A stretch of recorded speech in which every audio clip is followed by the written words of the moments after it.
available to take your call. Please leave a message after the tone. All I got is missed calls on my line, yeah. Never seem to pick up right on time, yeah. If I don't call back, leave me alone.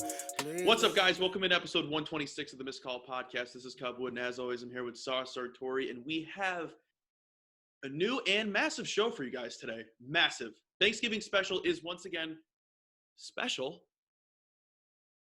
Every episode is special.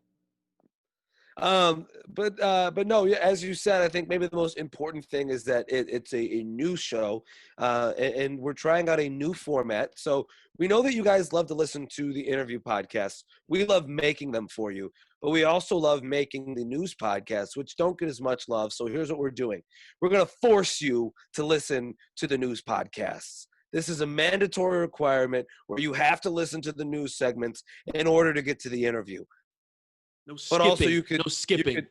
You could also skip it too. But it still looks like you were forced to watch the sports segments in order to get to the interview. Yeah. Regardless, big show today. We'll talk about Monday Night Football, preview the games that we have going on for Thursday's slate, the Thanksgiving slate, the biggest day for football outside of the Super Bowl. We'll talk about a developing trade market for Nolan Arenado, and then we'll take a peek at the NBA too. Today's interview is a huge one. The CEO of TikTok, the Thick right. Boys portion of TikTok. Jon Seaton joins us today for an interview, and we talk about so much with him. Great interview. Stay around for that. And at the end, we'll go over segments. We'll talk about our weekend in Western Kentucky, and we'll go over Tinder bios and all that good stuff. So let's jump into it. This is episode 126 of the Missed Call Podcast. So, Cub, last night, Monday Night Football, Rams traveling to Tampa Bay, to take on Tom Brady and the Bucs. And what a sloppy, awful, horrible game. The first half felt like, if you didn't look at the score bug, it felt like it was like 30-30, but in reality it was like 17-17. It felt like the teams were just scoring nonstop. But then the second half, Tom looked terrible. Yeah. The defenses look terrible. And my biggest question for you watching that game is are the Rams good or are the Bucs bad? It's interesting to think about, right? Because if you look at the performance last night from the Rams, what we know about them is they are a very successful team on defense, and they get by on offense, right? They can score some points. They've got a game manager in Jared Goff. That's about it. I would call Goff a game manager.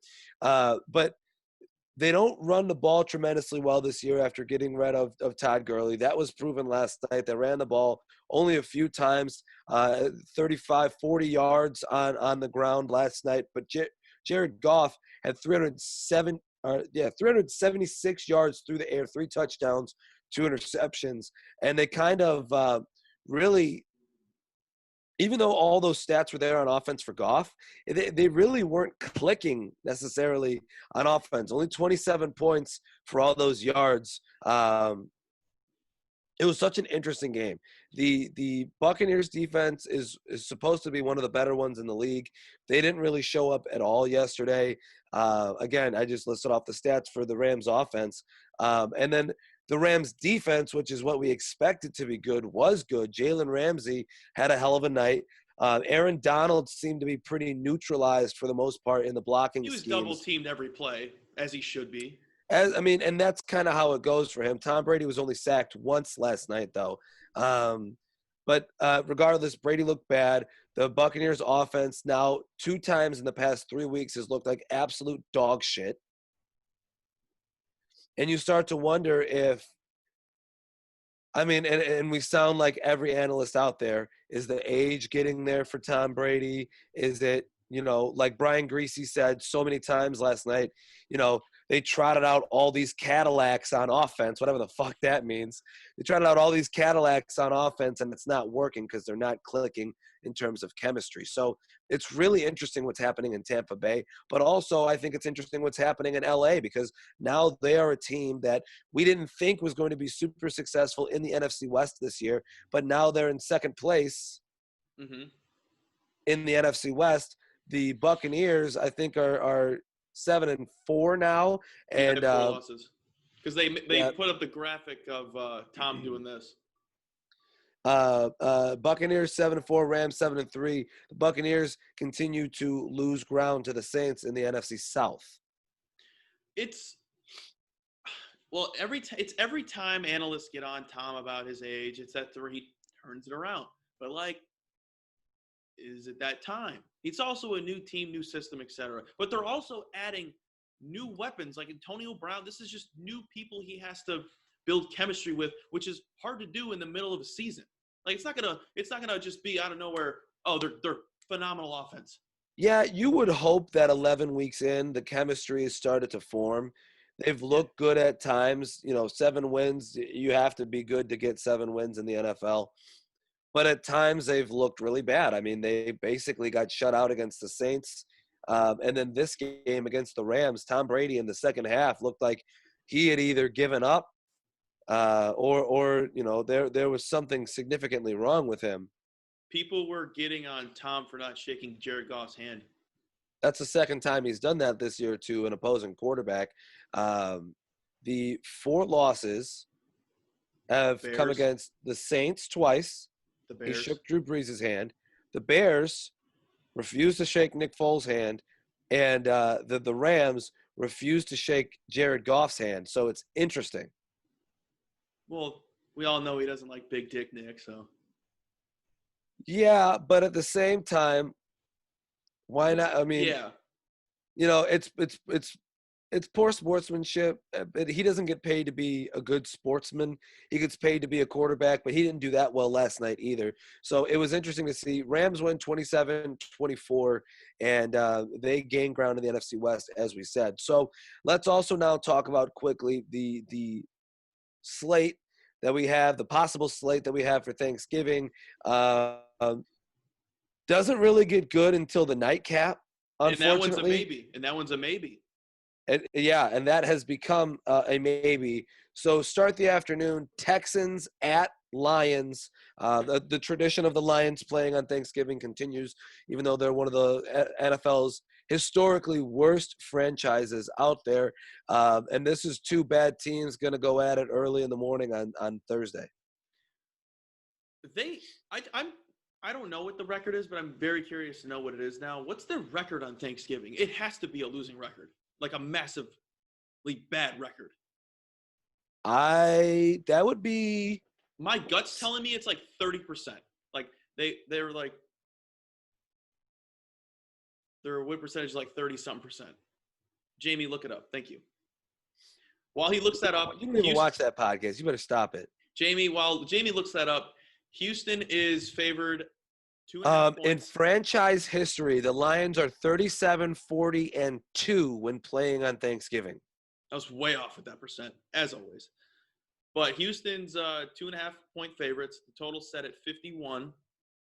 If you have any brain cell, you're going to put money on Houston money line because it's got some juice there, baby. And I'm looking forward to the under. The under's tickling me. 51. The under on that game, yeah, I would say for sure, especially with the Lions last week getting shut out. That they haven't looked great on offense. Matt Stafford has been down with the cocoa, the vid, if you will, and the Houston Texans on offense just look awful. I mean, trading away DeAndre Hopkins was probably the worst thing that franchise will ever do. Deshaun Watson has literally nobody to throw the ball to, unless you are a Kike Kute fan. It's cutie. Either way. And then Patricia's an idiot. Yeah, I mean, I think he's got a good football mind. I honestly do. I think he's got a good football mind, but for defense. for defense, yeah, he's not a head coach in my opinion. Um, I think he's a great defensive mind. He's proven that, but there's a certain point where you have to realize what you're good at. Take that pencil out of your ear and just call it a day. You can keep the pencil. Honestly, I'm okay with that. This game, it'll be interesting, and honestly, could go either way. I'm cool with sprinkling money line on the Lions. I'm also cool with sprinkling money line on the Texans. But we shall see how that plays out. It's honestly a weak slate. If it's honestly a bad day to watch football if Baltimore and Pittsburgh don't play. Right, and we'll get there, but allegedly that game could be suspended or moved to a later date because the Ravens have had the COVID spread through their locker room. Two running backs, Mark Ingram and J.K. Dobbins, have both tested positive. But I have a question, Sauce. I have a question. Yep.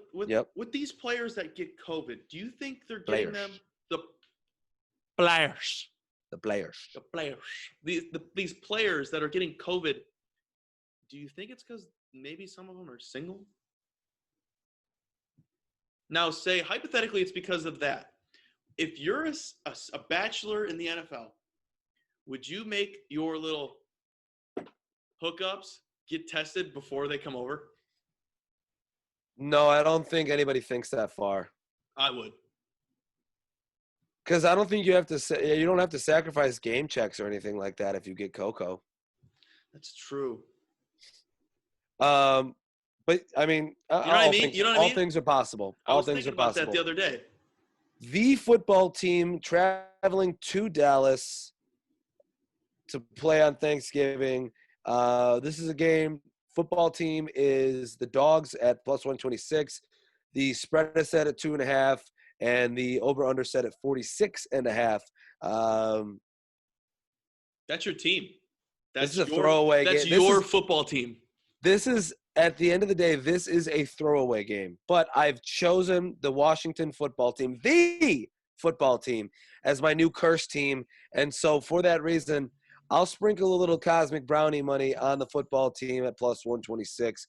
I like the over, actually, at 46.5. I was about to say the over looks good. Wrapping up. Go ahead. No, we can go ahead. Okay, I was just going to say, wrapping up Thanksgiving, if it happens, Baltimore at Pittsburgh. Pittsburgh looking to improve to 12-0 or 11-0. I think that they've had their bye week. But Pittsburgh looking to stay undefeated. Line is set at 4.5. The Ravens are dogs at plus 180, and the line is set at 45 points for the under-over. I'm going to hit the over. And then obviously take Pittsburgh minus 4.5. And then if you have DraftKings, let me tell you something. Pull out $25. Put it in your account. Put $25 on the prop bet that they have. The no-brainer bet of the week, which is if somebody scores a single touchdown, you double your money. So I'm really worried if this game doesn't happen because I'm trying to make 25 more bucks.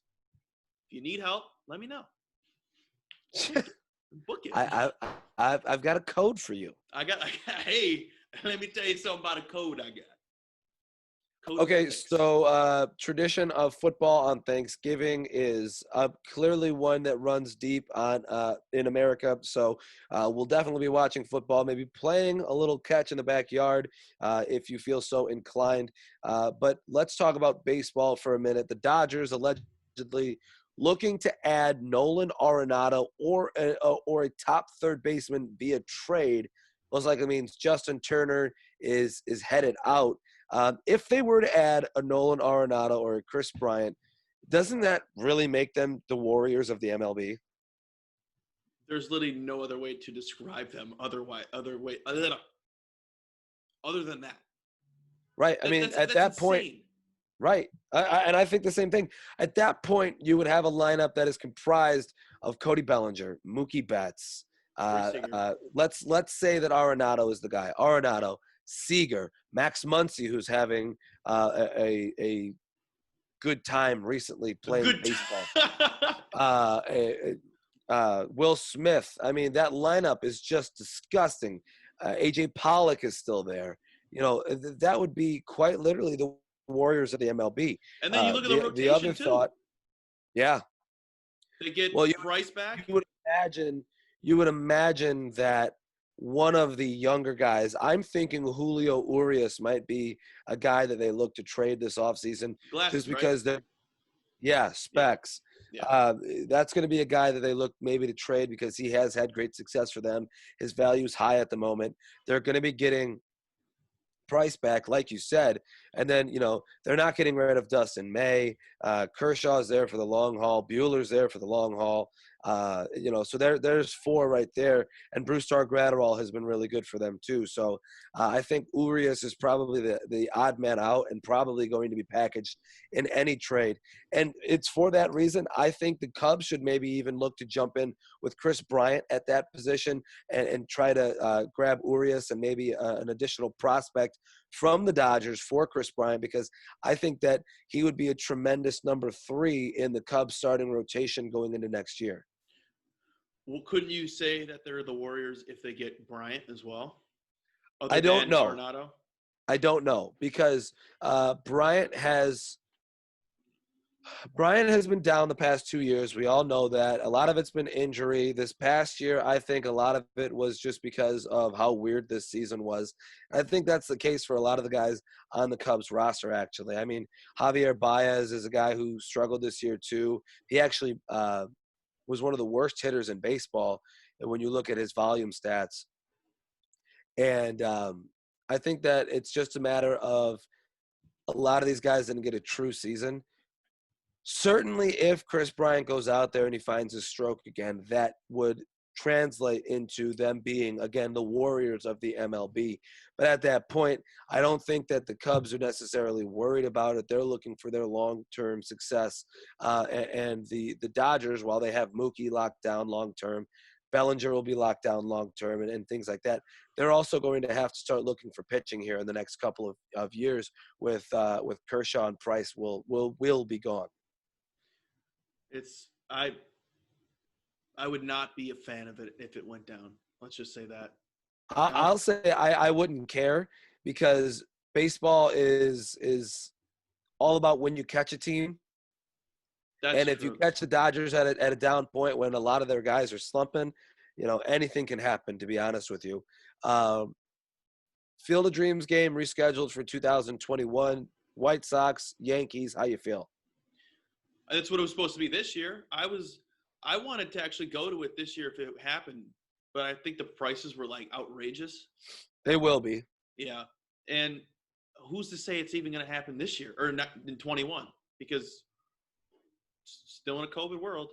Yeah, this is it seems to be that this is the MLB's trying to bring in fans. I don't necessarily know that destination games like this are good ones, especially when you think about the price of going to one of these games and what the actual interest will be to go to it.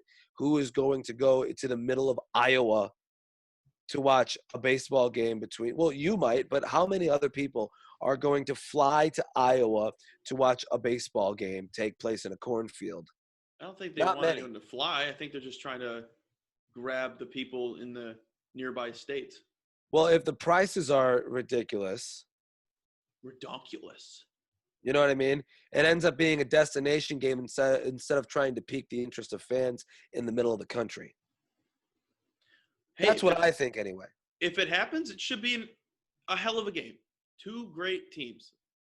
They picked a combo. Especially if they get the right lineup of starting pitchers. If you could get a Giolito versus Cole game going, that would be something to watch. Or Severino versus pick your guy in that White Sox rotation. A Tony La Russa versus a bottle of wine. Yeah, that would be crazy. Well, I mean, if he gets some what do they make out of corn? Whiskey? Can you make whiskey out of corn? I think you can. Luke Bryant has a song. Rain makes corn. Luke Corn makes Bryant. whiskey. Yeah. Whiskey makes my baby get a little frisky. And so maybe Tony La Russa will be looking more at a whiskey than wine. Getting a little frisky Yeah, getting a little frisky with his whiskey. I like that. with Luke Bryant. Yes. So last thing we got to talk about before we head to the interview with Jon Seaton. Jon Seaton. Thank you. Mind fart. Klay Thompson was weeks away from being cleared to return to practice with the Warriors, cleared to play with the Warriors for this upcoming season after tearing his ACL in the finals 2 years ago. But unfortunately, and I mean, this is really tragic news, tearing his Achilles, he'll be out for this year. And this is most likely an injury that will take him about 8 to 12 months to return from. Yeah, and it was the opposite leg that he tore his ACL. So people were worried it was the same leg. After last NBA season, I hate the Warriors with a burning passion, but it was weird them not being good. It felt great at the beginning of the season, but like when it came down to the end, I'm like, I wish the Warriors were there so I could hate somebody more in the playoffs. But then, yeah, that really hurt their contention as being a good team again. Oh, 100%. I mean, anytime you don't have the Splash Bros, that's going to hurt their chances of being successful. But I'll say this. I think that the injury of Klay Thompson is horrible, awful, so sad. But you have to have the mind of a Warrior to get through stuff like that. Steph Curry crying about hearing the news, which is kind of endearing when you think about the relationship that those two have. What I think is going to come of this is we're going to get a true, legitimate test to see how good Steph Curry actually is. Yes, he is probably one of, if not the greatest pure shooter of all time. He is. We've heard that. We know this. Tremendous scorer, can do it at high volume, and can catch fire seemingly whenever.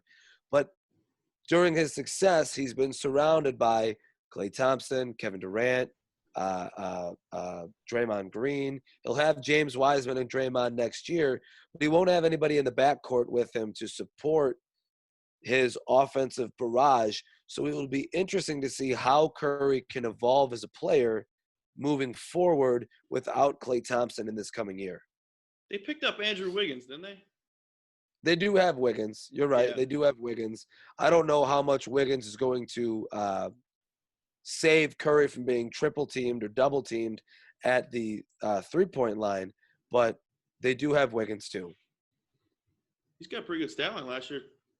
19 points a game, 44% shooting, 4 rebounds, 2 assists. It's not terrible. A lot of that came without Steph Curry on the court, though, to my knowledge, because remember, he was out, I think, with a wrist injury last year. But it'll be interesting to see how that all plays out. A lot of people were pegging the Warriors to be back in title contention again this year. But we'll see how it plays out. Let's go ahead and get to the interview with Jon Seaton, defensive lineman for Elon University. We talk about a lot of fun stuff in this interview, but you'll figure all that out here in just a couple minutes. Cub, take us to the interview, and we'll be back with segments after that.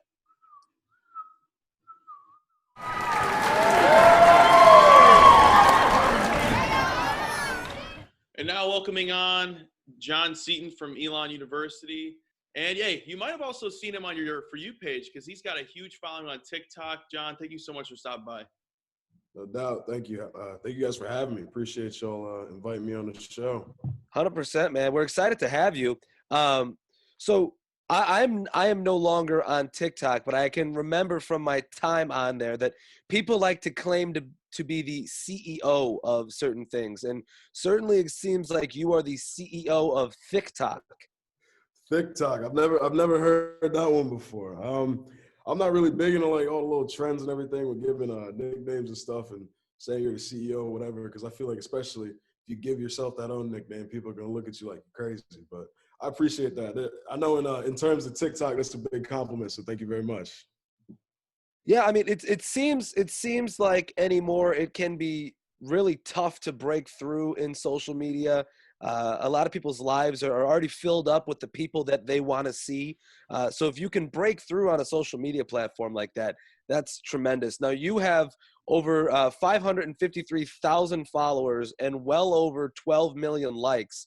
So I guess where we'll start is, what's it like to be successful at social media? Because as a podcast, we try all the time to be successful, and it's hard.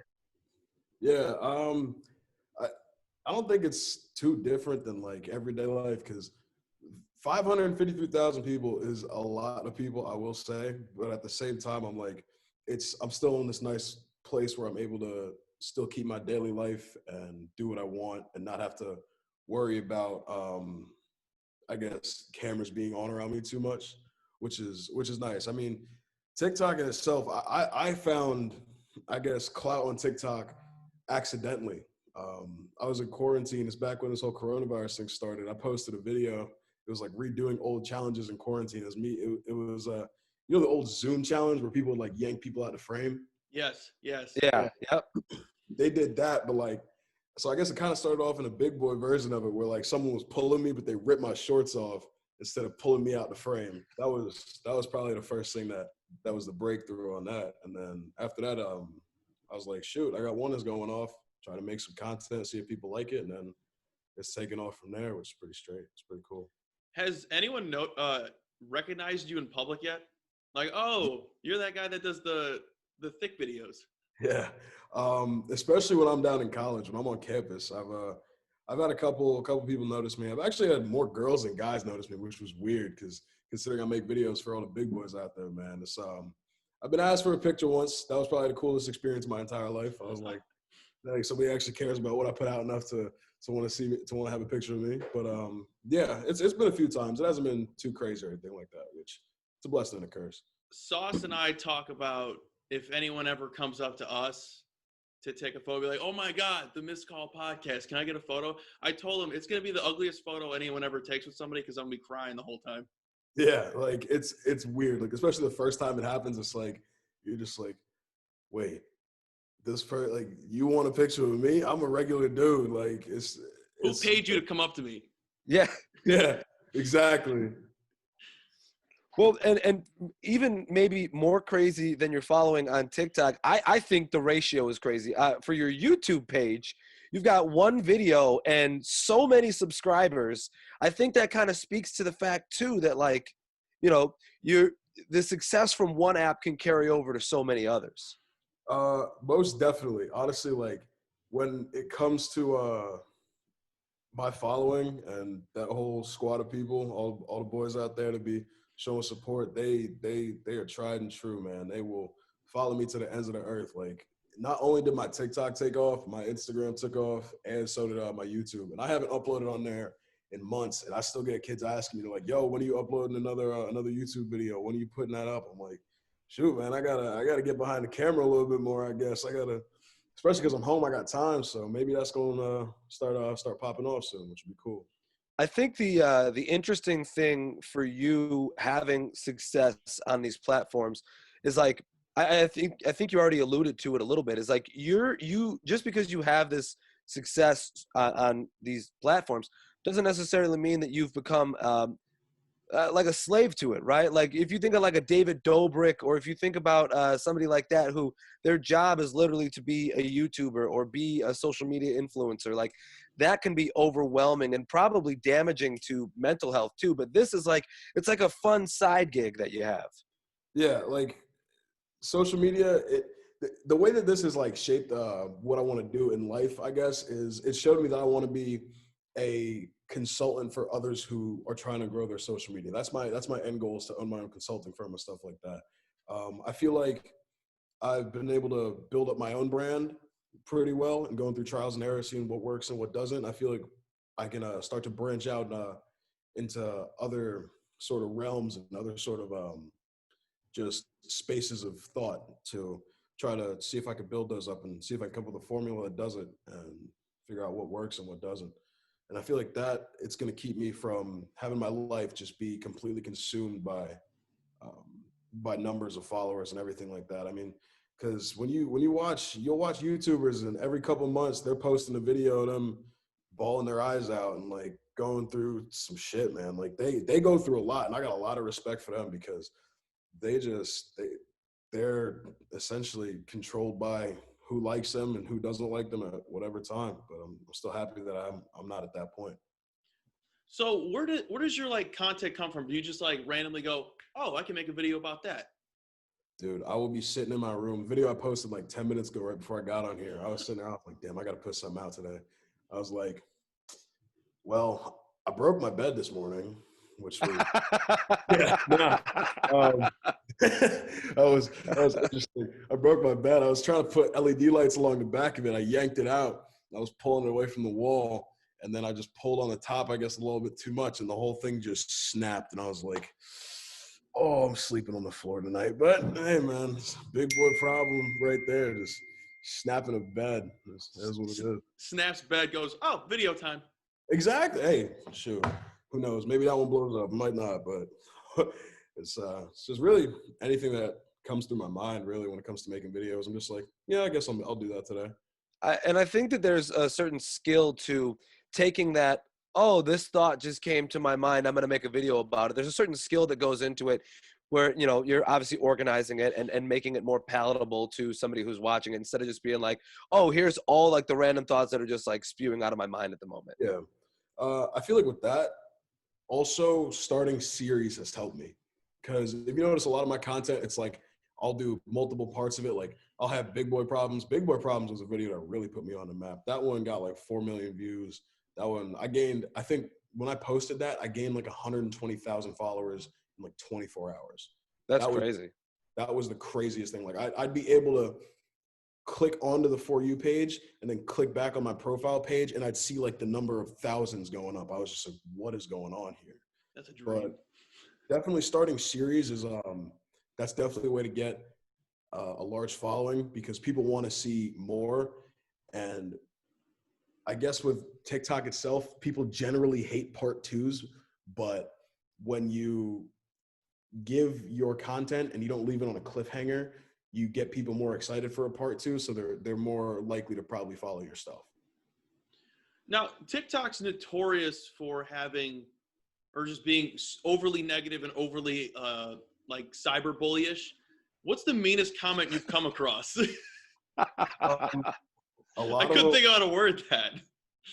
So it's weird. A lot of them actually don't have to do like nobody's really been like, oh, you're fat, like whatever. Like I hear it every day. Like I had a bunch of aunties and uncles would be like, you need to lose some weight. I'm like, no, screw you, bro.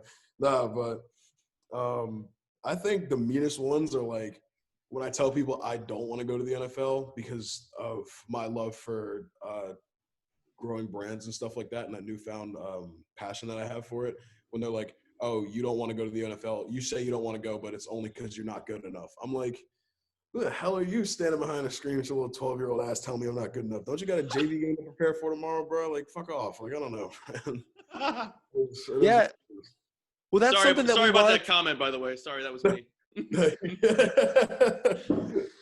And that was something that we wanted to bring up was like, it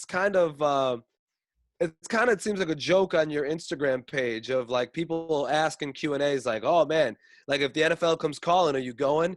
And you answer it, but there's no real answer to it. It's like one of the ones was like, oh, I fed this squirrel one time. Now we're buddies. Oh, Quincy, hell yeah. But it's interesting. And I think that it adds depth to what our concept of a college athlete is, right? So you think like, oh, everybody's goal who plays college sports is probably to go professional, right? But that's not always the case. Sometimes that passion, like yourself, the passion for football is there, but you also have this greater passion to do something in terms of building brands, which is really cool. And like I said, adds depth to what we think a college athlete is. Most definitely. And I feel like one of the biggest things, the biggest misconceptions about college athletes is that we all want to go pro.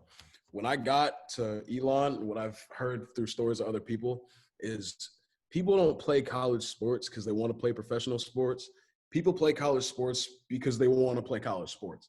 Like a lot, and I feel like those who view it as a path to a professional sport, unless they are a completely exceptional talent, are going to get so blinded by that overarching I guess, pressure that they feel to use this as a stepping stone, that they're not going to perform to their best.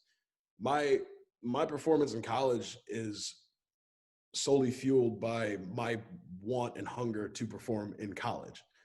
And I guess just even going back to when people are like, yo, well, you want to go to the NFL? Like the reason I don't like answer those is because one, I've answered them a lot. And two, that political science minor has taught me how to bullshit like no other person. I can avoid a question like there is no tomorrow, but yeah, I don't know. I use them as those questions in specific. I use them just as a joke at this point. Because I like that it's your highlight now. Since somebody who will ask you, now it's your highlight. Yeah. Shout out to my man Peter Fortunato, man, our video and graphics coordinator. He's the one that's like, bro, put it on your highlights on your Instagram. Those crack me up every time. And I'm like, you know what? That's actually a damn good idea. So that's how that started. Shout out to Pete, man. I like that a lot. That's a great thing to do. I want to talk about quickly too, because it seems fairly timely. Just because I've seen it a bunch on my Twitter timeline recently, is talking about the different levels of college sports. And, some people, for whatever reason, there's this concept in people's heads that if you don't go major D1, if you're not going Clemson, if you're not going Alabama, South Carolina, pick a school, right? That somehow that is a failure and you're not actually a college athlete. That's not the case. Exactly. With that, that's actually probably the second meanest comment I ever got, when someone's like, oh, he plays it like a D2 school just because my school is an FCS school. I'm like, look, bro, you step on the field and getting them A gaps with them FCS centers and all them boys who are 6'6", like 330, man. Like you're not gonna be calling it no small time football, bro. Right? Yeah. My A gaps are the same as the man above me's A gaps. Like A gaps, bro. Football's football, and the grind between all college athletes, from what I've known from friends and people I've talked to, is all the same. Your division is it's a number. Two, it's funding, and three, it's the size of your school. And of course, there's going to be some skill discrepancy there, but shoot, man, football is football. And we've sent two guys in the past 2 years, Marcus Willoughby and Oli Udoh, to the NFL, and Oli's a starter on the Vikings now. I think he still is, but hey, man, it's not small time ball, but yeah, I mean. And with social media and some of the things that, you're working on, it's making NFL teams, MLB teams pick your league. It's making it easier for those executives, those scouts, to find guys at smaller schools. So really, if your goal is to go professional, then all you really need to do is put the work in, get to a college and work hard and be a standout. I think the hardest thing, well, a lot of people will try to neglect this, like get to school first. Get to a school where you know that you're going to be able to thrive, not just be at. Go somewhere where coaches are honest with you, because coach honesty is a huge thing. And go somewhere where you're overall going to be able to put the work in. Like people, what they do a lot of the times is they go somewhere where they think it's going to be easy. They think they're going to be the man. But you're going to have to go somewhere where you find that right balance of having a coach that believes in you, but also having somebody who challenges you to be your best at all times. Is this what went into you going to Elon? Because I know you had a lot of visits at like North Carolina. You had other ones like Robert Morris and et cetera, et cetera. What made you pick Elon? First off was Elon didn't ghost me, bro. North Carolina. All right, we're about to get into some juicy shit because it's man, all through the wind. North Carolina ghosted the hell out of me, but I don't blame them because the guy who was recruiting me became a coach for the Giants at that point. I think he coaches up at the Toronto Argonauts now. And they cleared house. Mac Brown came in, and I was like, yeah, no, they're never going to respond to me again. So that was by through the wind. Oh gosh, there goes my dog. I'm sorry. We're a dog-friendly podcast. We're a dog-friendly podcast. I love it. Arkansas just straight lied to my face. Their D-line coach, who's not there anymore, so I could talk some crap about him. He was like, yeah, I'm going to come. He's like, I'm going to come visit your school after they invited me down for a little junior day visit. And he never showed, never responded to my text or anything. And then South Carolina ghosted me. Rutgers had a coaching change, said I was going to be able to be a PWO there.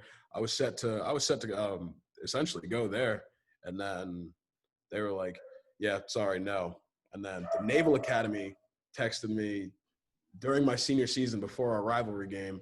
And they're like, yeah, we actually see you as more of a Division III player, so we're dropping you from our board. So a lot of these just it built a big chip on my shoulder. And the one school that really kept it completely honest with me was Elon, which is why I'm here and I'm working my ass off for them.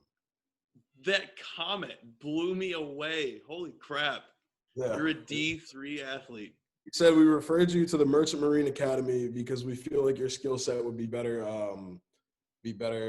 suited at a Division III play style. And I was like, wow, okay. Then that game I went out and had 2 sacks, and I was like, screw you, bro. Like, but it is what it is. Yeah, that's it's crazy stuff, you know, and especially you think about being a high school senior, so much other stuff is going on personally in the world, developmentally, you know, there's so much other stuff going on, and then you've got grown men lying to your face. That kind of adds on to it. That's crazy. Yeah, I mean, that's why now, like, I work my tail off, because it took a lot of blood, sweat, and tears to get there, and it's going to take a lot more to stay here. So, I mean, I'm trying to stay here. I'm actually working out twice a day. I'm between workouts right now. We had a lift at 6:30 this morning. We're going to run in about an hour and a half, 2 hours. So, I mean, we're full steam ahead on that. We love a good 2-a-day, man. Yes, sir. So go ahead, Cub. Yeah, no, I'll let you go. All right. So this is your freshman year at Elon, and Yes, sir. COVID's going around. What's it like trying to still have your college experience but still going through COVID protocol? Well, before I actually got COVID, it was boring, and it was just like, well, I'm sitting in my dorm, and then, like, you know, there's people can, like, hang out on weekends and stuff like that, and then girl from Indiana gave me COVID. Haven't talked to her, but Well, hey, that's a situation where you can ghost somebody. exactly, I did. I did. COVID wasn't too fun. It was a bit of an experience, but afterwards, we were starting up practice and everything, so it was a lot easier with, like, a clearer goal in mind to really stay away from everybody and just do everything the right way, which is cool. And now we're back home. We're social distancing and masking and everything like that, which is good.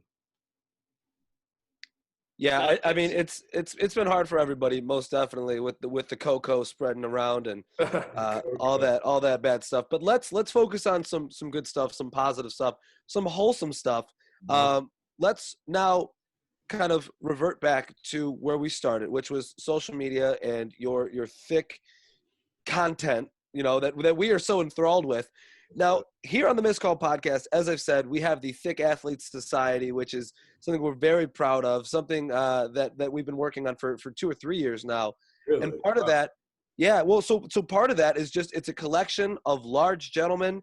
A lot of times the big boys don't always get the same coverage, the same love that, you know, maybe the skill position players do. So we always give love to our thick boys. And before we jump into this section of the podcast, I'd love if you could give everybody your measurements, height, weight, all the good stuff.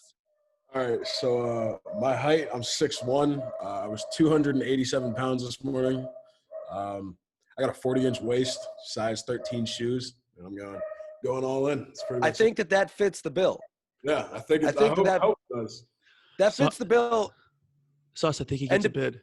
I think he gets a bid too, but let's go through the rest of this segment before we make anything official here, Cub. Now, we have the thick commandments, and some of those include that large gentlemen, thick athletes, thick people in general, should only wear 2 layers on top, whether that is a shirt and a coat, a sweatshirt and a coat, maybe you do a sweatshirt and a vest, only 2 layers on top. Yeah. That's for sure. I mean, especially because the flannel over the hoodie is just such a tried and true classic big boy look, man. That'll hide anything. But second you start wearing a shirt under the hoodie, bro, that's when you start going to Sweat City, my man. It's just not gonna look good. You get the whole neckline starting to go all crazy. Yeah, and I can't be doing all that.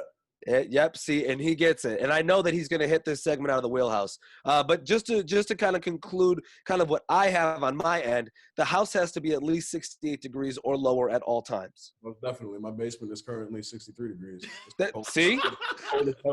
Bro, that's why I came down here. And then lastly, no gloves. No mittens. In the winter or during? In the winter, no gloves. Yeah, no, we don't be wearing no gloves. That shit, bro. I can't find them. See, this guy fucking gets it. This guy gets it. Only time I wear gloves is when I'm playing football, bro. Like any other time, like I can't be wasting my money on that. I be losing them, and I got pockets too. Like Right, exactly. Well, and we eat so much for a reason. We're thick for a reason, John. yeah.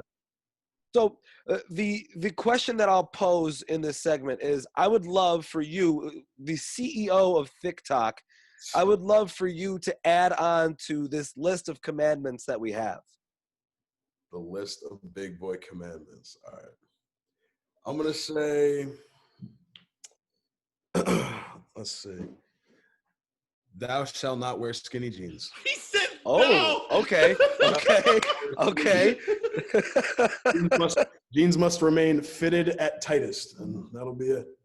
Okay. All right. And I've seen you said that there should be a taper to jeans if you're going to be a big boy. You got it. Well, these are the big boy life hacks. This is how to be more an attractive big boy. Okay. Yeah, man. You got to get the taper in your jeans, bro, because it slims down your figure. Because like up top, you got to get the room for the quads and the hamstrings and whatnot. But once you start getting towards your ankles, unless you got some serious cankle game, then that's a whole different story. You have to taper them pants down real quick, bro. Okay, I like that. No skinny jeans. Let's get the taper going. Now, one of the other things that I saw, and I'm curious on your exact, on the exact way that you do it, the stretch of the shirt. Oh, is definitely a staple in every big guy's life, and I'm curious what your technique is. All right, so my technique, right? I'm gonna have to stand up for this one. That's fine. Correct. So you take this hand, you go up and into the shirt, and then you push out with the palm of your hand, and you hold here, and you just keep doing it all the way around until eventually it hides everything. Okay. Now, see, I am of the belief that when you do it, you come in, and it's more of a one of these. Interesting. So you go more on the horizontal stretch with the closed fist. That's something I get behind. I feel like when I do that though, because like I'm more so like for like this way I'm not that big, but like this way sometimes, yeah, you know what I mean? Yeah. So like, when it comes to, I can see that. So we kind of do the same thing because I do vertical paths, but in a rotational manner. You do rotational paths, but in a vertical. I see what you mean. See, well, and I think that I am similar in that I am not so much this way as I am this way. Exactly. And so in doing that horizontal pattern, I kind of create that room for the love handles and for all the other giblets that are in here. So we're some of the large gentlemen who are in possession of an overstocked amount of love handles. That makes sense. I got you. Now, I got to make a comment for the people that are new to the missed call. John's new here. For people that don't know, I used to be a thick boy, so I was 245 plus. Okay. Senior year of high school and into freshman year of college. I have one rule I can contribute. I am the janitor of the Thick Athlete Society because I'm no longer a thick boy. So you working day shift or night shift? I clean up after everyone eats. Oh, I got you. I have one rule, and Sauce really appreciates this one. When big boys wear beanies, it can't match the outfit, and it's barely on their head. I can't wear a beanie, bro. You see how long my hair is, man? I can't fit a beanie over this. It looks like you're trying to stuff a Big Mac into a quarter pounder box. You look like Alfred Payton. Yeah, it would just be bad. Like, I can't wear hats or beanies. But the long hair do something for the big boys. Elongates the face.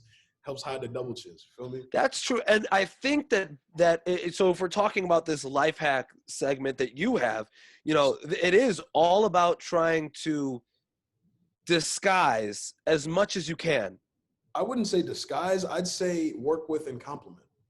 Oh, okay. You know what I mean? I like that. The beard complements the softness of the jawline by giving something that you think is naturally soft, like human hair. So it makes sense there. Long hair complements how long your head is because it's getting longer this way because you eat a lot and it gets longer that way. You know what I mean? I do. Yeah. Layering is important, I've heard. Yes. Now, there's something that's rarely brought up with these commandments is mindset. Oh, gotta be confident.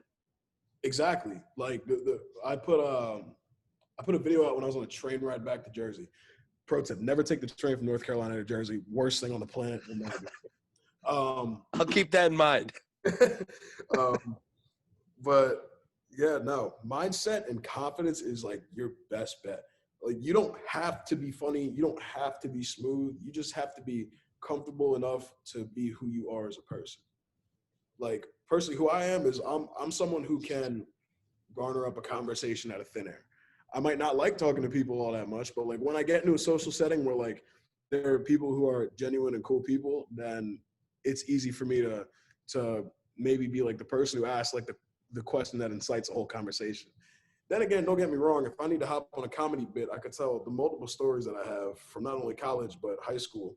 But if it's all about working with your strengths and what you're comfortable with as a person, I feel like that's one thing that we overlook a lot. We try to be somebody else. What's your take on when people say people who are bigger are funnier? I mean, I say it's true because shit, bro, we have to be. Now, people have told me that if I was still big, or they say I'm not as funny as I used to be. Now, that's offensive one to me, but I don't believe them either. I don't trust them either way because they don't even know me when I was that big. Exactly. So like, I say when people like are like you were funnier when you were bigger, I feel like with that case, it's probably because us big boys, like us real big boys, you got to try mad hard to get people to like really mess with you and not just be like, ew, who the hell is that? Like for me, bro, I used to weigh, I'm 285 right now. I used to weigh 350. So when I was 350, I was much funnier. Like I was much funnier. That's because I wasn't like smooth in my delivery or anything. Like when it came to that, that was before like I really figured out like how to talk to people and how to like just keep stuff going, man. But I'll tell you, I was a funny motherfucker when I was 350, bro. He said I was funnier then. That's hilarious. I had to be, bro. All right, listen. The longer that, especially if you like talking to girls, bro, and if you're funny, because if you big, you better be funny. Because the longer that she's not looking at you, is the better that it's gonna be for your ass. I'm telling you.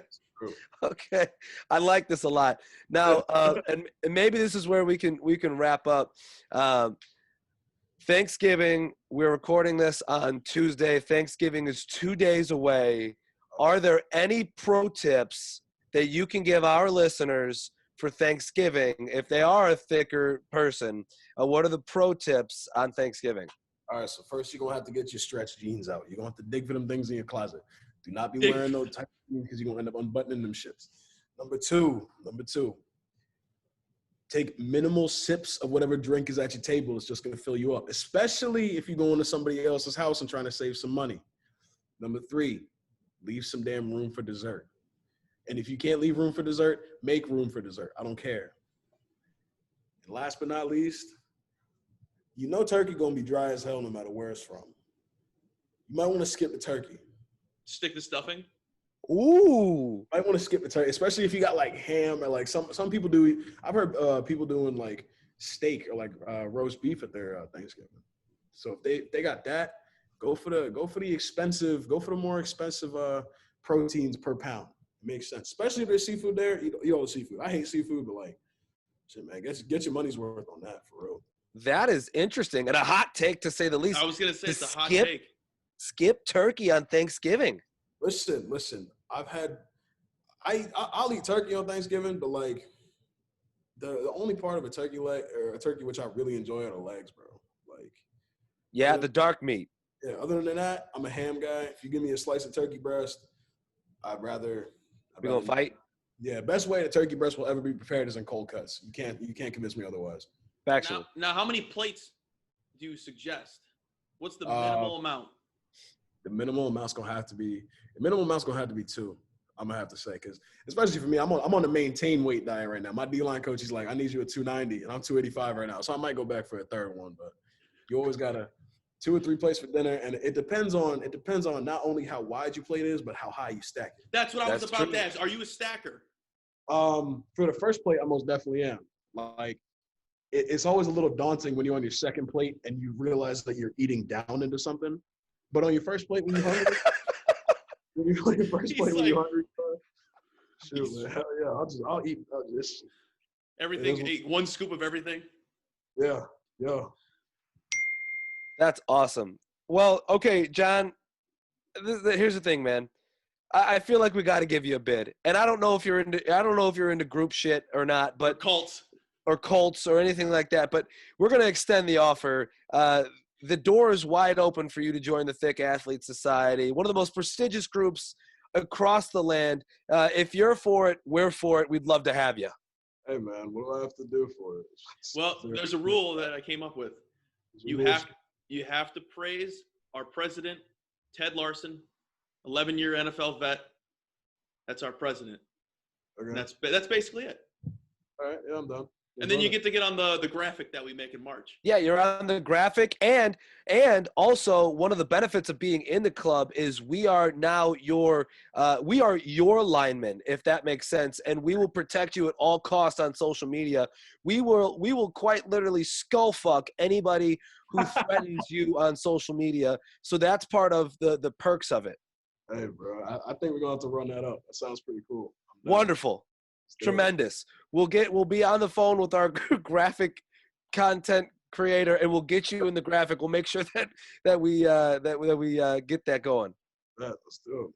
All right. Well, there you have it. I mean, I don't know that there's any more successful way to end an interview with a guest than inducting them into the Thick Athlete Society. So, Jon Seaton, D lineman, Elon University, we thank you so much for joining us.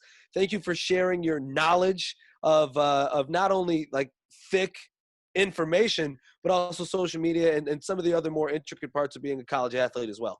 Most definitely. Thank you guys for having me on here. Had a great time. Appreciate it. Thanks again. Thanks for coming on, buddy. We'll see you. Definitely. Have a good one, boys. And wasn't that one hell of a damn interview? Yeah, I mean, if you think about it, anytime that we can add, and I said this in the interview, but I'll say it again, anytime we can add somebody to the Thick Athlete Society, that should be deemed as a great success. Very nice. Adding to the thick commandments as we like to do, especially going into wintertime. It's a lot of people might be bulking up for the winter, and so they're going to need these key tips that John has handed out. Thou shalt not wear skinny jeans is something that will ring in the back of my mind forever, maybe, but definitely here in the coming weeks as we enter winter. But lots of fun with Jon Seaton. Thanks to him for stopping by. Let's get into segments real quick. Nothing's grinding our gears, but I think we both share the best thing we saw this week in the fact that we were able to go to Western Kentucky one last time and see our buddy Tyler Witt play in his senior day. They played FIU, blew him out of the water. Tyler, per usual, played great, but it was a great time. Dude, saying goodbye to the Big Red statue for the last time was pretty emotional. As weird as it is, we're saying goodbye to a statue. Well, but we were saying goodbye to a place as well, and I think the statue of Big Red that we always, I jokingly go to the statue and kiss the statue. We go there and praise the statue as if it were a deity. We molest it. Yeah, that's a word. That's a verb, I guess we could use. But we were saying goodbye to a place too, and we've been there 3 times. We've spent 3 weekends, 6 days really in Western Kentucky in Bowling Green. But every time we're down there, we have such a good time. We've made friends, we've made memories. And it's always when you think, oh, this could be the last time I'm ever in this place. It's always kind of odd to think about. It's a weird feeling. It's so weird.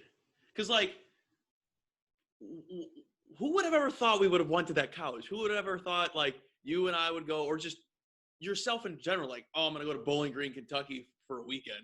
Yeah. Like, just well, it's kind of like the Joakim Noah sentiment of like, oh, I've never heard of anybody go on vacation in Cleveland. Well, I heard of 2 podcasters that go to Bowling Green, Kentucky a few times. Yeah, that's about it. But no, it's just it's really odd to say that this will be the last time I'm in a place.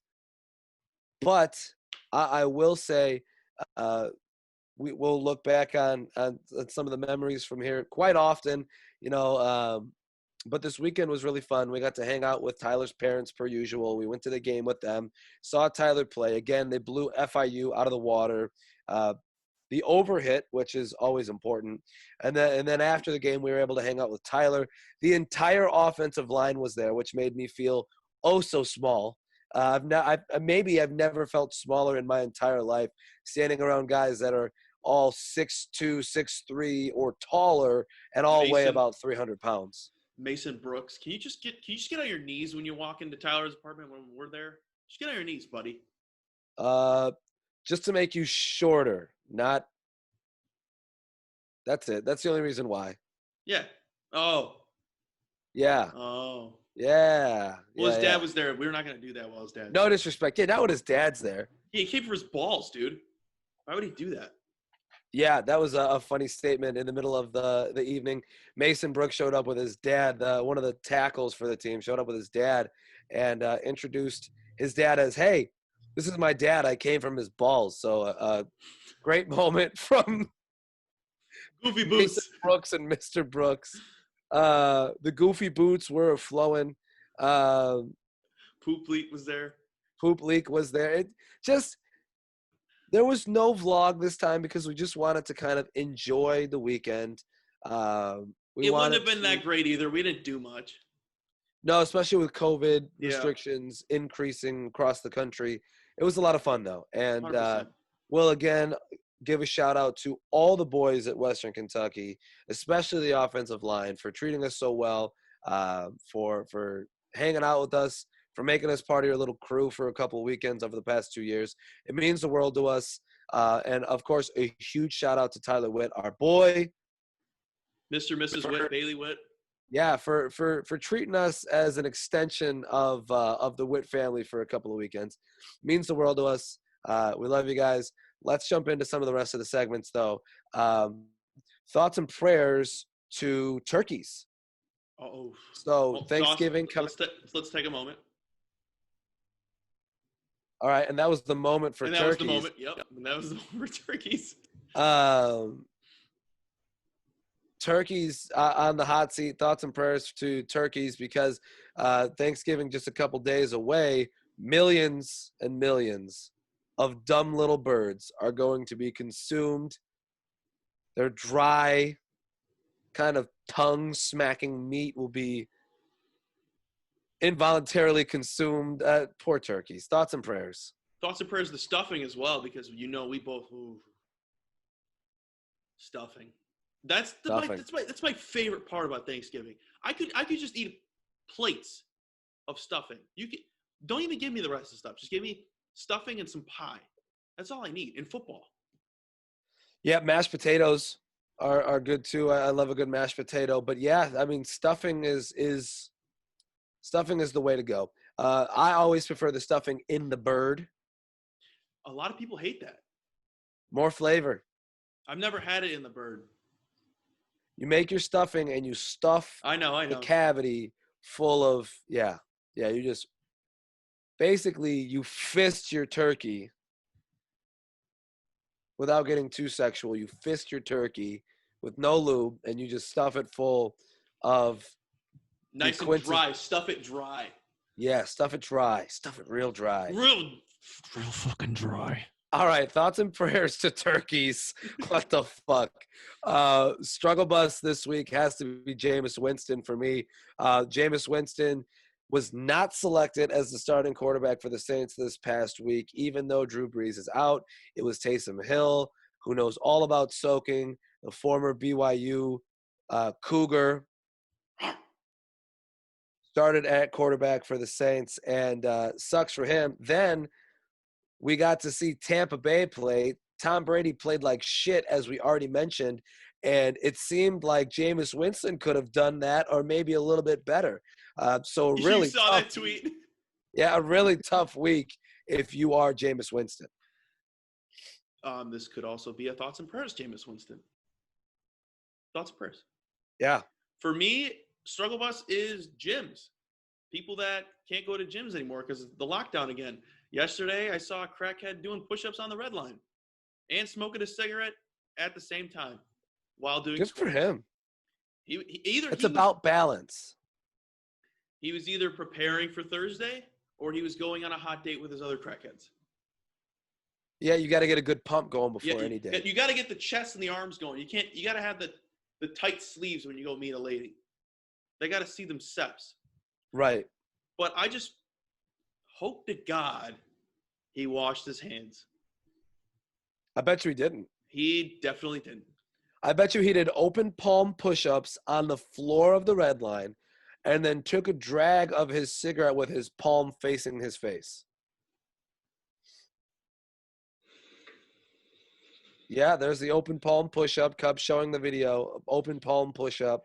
And I'm willing to say he took a drag of his cigarette with his palm facing his face.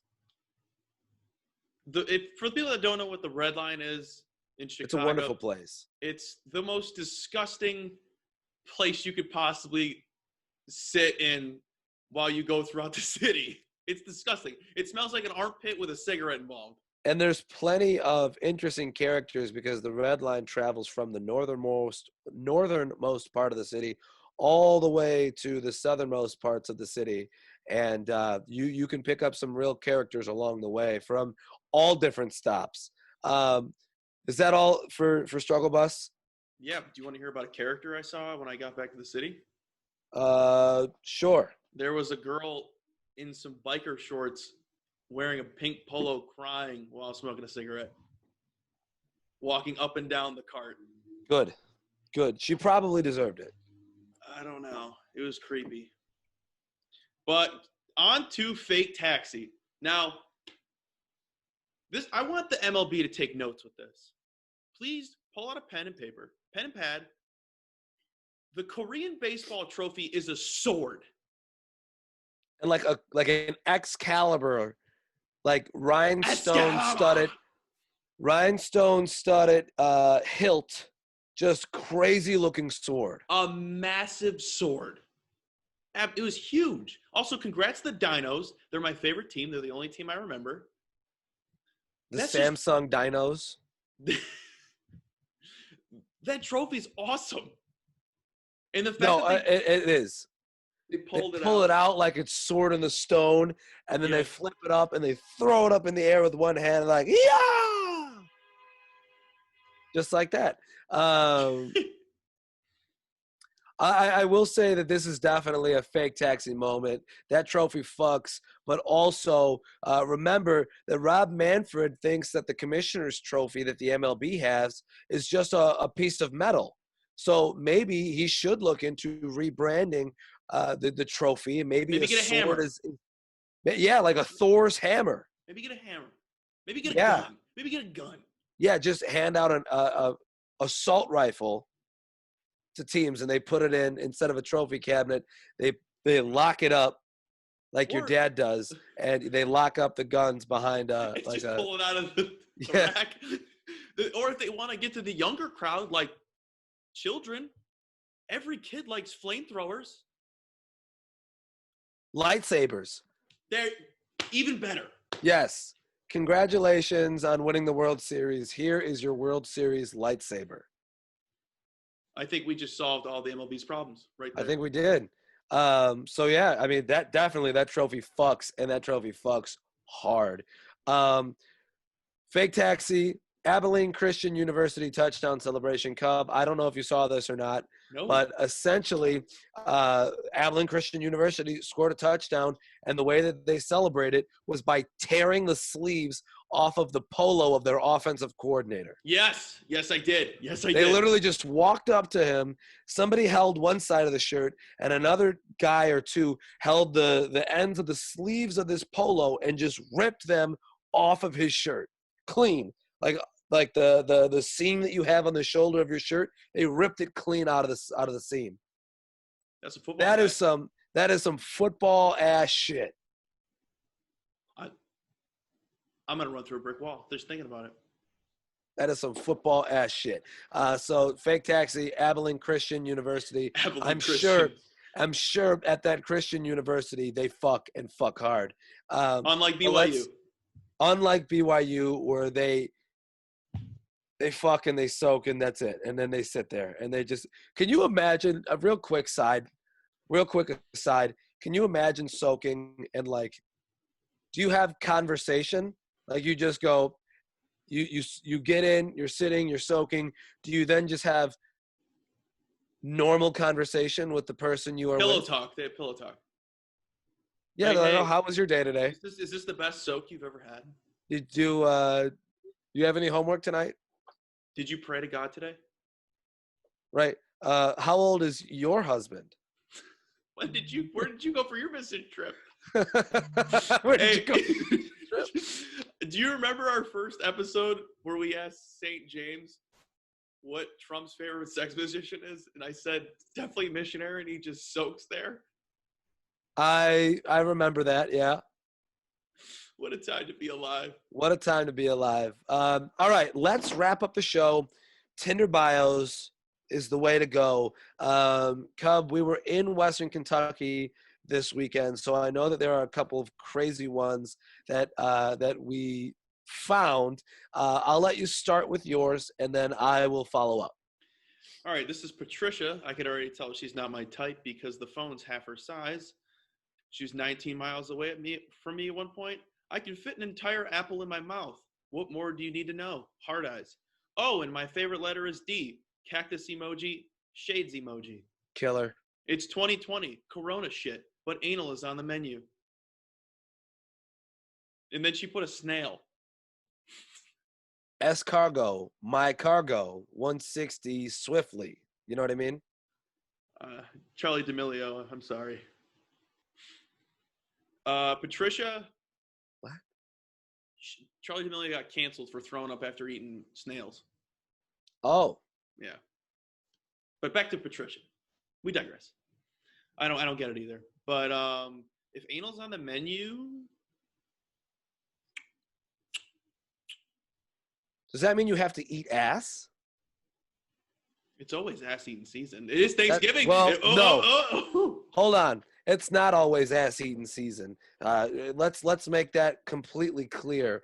Ass eating season starts when the temperature consistently stays below 40 degrees, because otherwise you might be eating a little swass, and that's not It's cool. 41 right now. What if they're naturally cold? No. Okay. I'm sorry. On that note, I'm going to watch her eat an entire apple In one bite. in one bite. You know the rules. All right, I've got Courtney with 2 Y's. She spells it with a K. This is a Bowling Green Tinder bio. Attention whore in all capital letters. I am not a premium model or that shit. Yes, I'm real. Spoiled as fuck. Famous for being a bimbo. Ask for my stats, LOL. Snap me before Tinder bans me. She gives her snap. She said before Tinder bans me. Yeah, That's terrifying. That's crazy. Currently in Bowling Green, wanna be in Cali. You're gonna like me. Social media influencer. This is a beautiful haiku. I was just gonna say. I have a free schedule, not looking for anything serious. 35 plus. I like older guys. Pay my tuition. Carol Baskin killed her husband, which is just completely left field compared to all of the other things that are on here. How fitting that you have a Interesting. tiger on your shirt. Interesting. I am a statistician, and I like to analyze the numbers. Her being famous for being a bimbo, I would like to inquire about her statistics and maybe crunch some numbers and see if see if we can find her a feasible suitor. Won't be me. That's what I got for Courtney. It wasn't gonna be me though. It might be you. Yeah, because I am your guinea pig. You were gonna try that on Saturday, and I wasn't for it. Yes, I was. I was ready. I was prepared to set you up with crazy on Saturday, but they call me John Stockton for a reason. That one I definitely didn't need any help with, but Katie and Marissa are here. They're 23 years old. They? They, Fun. Katie and Marissa. We We are in a loving, committed relationship looking for a bi king to dick us down. Butterfly emoji. Well, I'll tell you what. I know a guy that can help you out. And his name happens to not be me. It's God. Go to church. So does that mean you're out? By the looks of Katie, yes. All right. So Cubs turning down threesomes. That definitely means that he is. I've got Shira. He is what? I've got Shira, who's 22 and goes to Muhlenberg College. My vibrator is great, but it can't cuddle me. So here we are. But cuddle me after quarantine. Men with long hair can fuck me up. Jewish, 4'11", bi, but I don't want to have a threesome with you and your crusty ass boyfriend. Where are the NJBS and NJGS at? I gave it to you for a reason. Interesting. I like her. I don't know why she wants men with long hair to beat her ass. There's not much here, and honestly, there's not much to work with. So Shira, I guess I'm out. You can't have threesomes, so why the hell would you show up? That's true, and I don't have a crusty ass boyfriend. You're not a crusty ass person either. Yeah, that's true. In case she's talking to Nikki. Right. Yeah. No, I think you've nailed it on the head. So Shira, unfortunately for you, I'm out. And that will also mean that we are out for episode 126. Before we go, Brandon Ingram has just received a max extension from the New Orleans Pelicans. 5 years, $158 million for Brandon Ingram. Good for him. So good for him. Yeah, he can buy his mama all the turkeys in the world for Thanksgiving this year. But we'll wrap up episode 126. Sar Sartori and Cub Marcio. It's wood. Where are you getting this at? Cub Marcio. Cub Wood. We are out of here. The Dagos, the Miss Call Boys are out of here. Hope you enjoyed the episode. Give us a follow at Call Podcast. And make sure you keep up with the king of Thick, the CEO of TikTok, Jon motherfucker Seaton. Are you kidding me? Jon Seaton. Make sure you keep up with the king of Thick, the CEO of TikTok, Jon Seaton. I got a sinus infection, man. I got a lot in my head. Hey, just want to let you guys know it's Cub Wood, and I love you. All right, Cub Marcio, Sal Sartori, we're out of here. See you guys. This guy. All I got is missed calls on my line, yeah. Never seen a pick up right on time.